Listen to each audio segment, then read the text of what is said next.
Today we're going to be doing some shifting exercises, but in a fun way. The first activity that I have for you is called Shift Speak.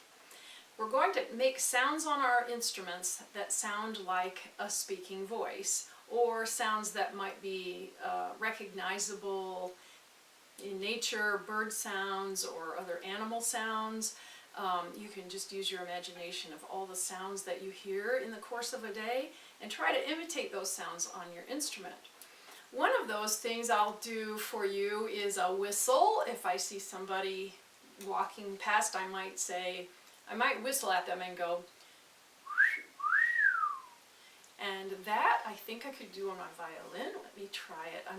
One rule about this little game is that you have to use the same finger on the same string for all the sounds that you're going to make. So I'm picking the E string and my second finger. I kind of like that. I'm going to try again.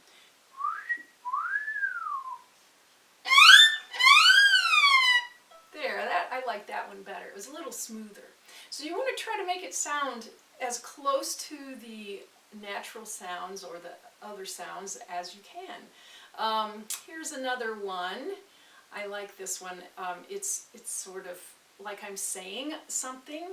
When I was teaching some very young children how to do this, I thought of the phrase that I had heard another teacher teach with some younger children in a Suzuki program. They were saying, "I love you, Mommy." Now I'm thinking about how my voice sounds when I do that. I'm going to try to make that sound on my violin. I'll try again. It kind of depends on the tone of voice and how high or how low it is.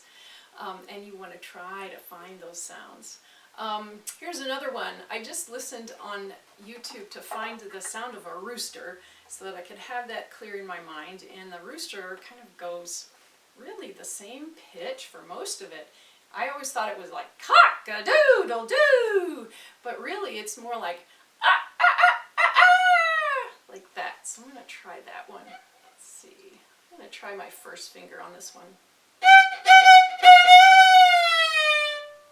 That's pretty close, I think. So think of sounds and do some shift speak. So if you were watching how I was doing my arm and my fingers, always use the same finger for the whole thing on one string, and then make your arm as relaxed and flexible in your fingers and hand as you can. Now I have another exercise that I like to do. It's also a game. I think of it as a game, and that is to play melodies that I know, all on one string, all with the same finger. So I'm going to take a simple one first. How about Mary Had a Little Lamb? And what I'm going to do is just go someplace. I'm going to slide up and down and then just throw one of my fingers down on one of the strings. So it's sort of random. I'm not planning which finger until I start moving. So move, move, move, and then just wherever I am, I'm going to throw. I just threw my third finger down and it just happened to go on the A string. So that's where I'm going to start my melody. And I'm only using my third finger for the whole melody. And it's going to sound like Mary Had a Little Lamb, I hope. So I have to move up and down to get the tune.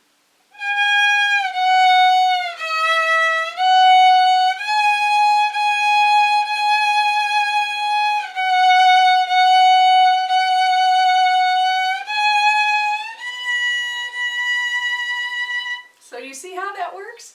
Let's try another one. How about Go Tell Aunt Rhody?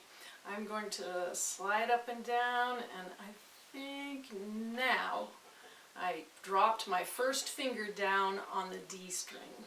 Go Tell Aunt Rhody. Let me think how that sounds now.